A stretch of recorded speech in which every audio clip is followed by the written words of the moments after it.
Hello everyone, so Google just released its Pixel 7 and 7 Pro and they went one-on-one with Apple this year. First thing you will notice is its design. There is a slight change in the camera visor. It is more refined, complete and continuous design. And Pixel 7 series now have second generation Tensor chips, which is more focused on advanced machine learning. Coming to its camera performance, which is the main highlight for this year's Pixel, now camera is more refined than Pixel 6 and Google introduced a new unblurred feature, which is very useful new feature because it not only work on pictures taken from Pixel 7 but also from other mobile photos. The main camera is 50 megapixel, 12 megapixel ultra wide and 48 megapixel telephoto, which is available in Pro models only. But these numbers don't matter like in iPhones, and main magic is always in the post-processing, which gives amazing results. Google also mocked Apple for its image stabilization and the cinematic mode in their launch event. Nighttime photography is also enhanced by its AI learning. These all things are making Pixel 7 top-notch series in the Android space. Although the video mode is also a bit upgraded, but there are other phones with better video capturing quality. So base model doesn't have a telephoto lens and bad battery timing in my opinion, which they have added in their top of the line variant Pixel 7 Pro.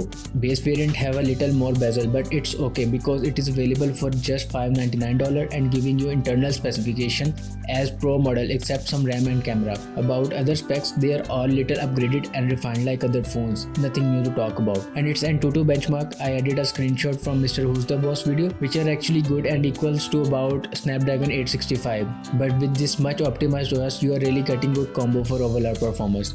Base variant is launched for just $599 and Pro model for just $899. Now for Pakistani viewers, sadly it is not officially launched in Pakistan market and I can't say about its official price, but the base variant is available for 130 to 140k PKR and Pro model is available in around 250k, while excluding PTA charges, which are very high these days. Overall, I'm really impressed by Google by officially getting in competition with other flagships with their 7 and 7 Pro series.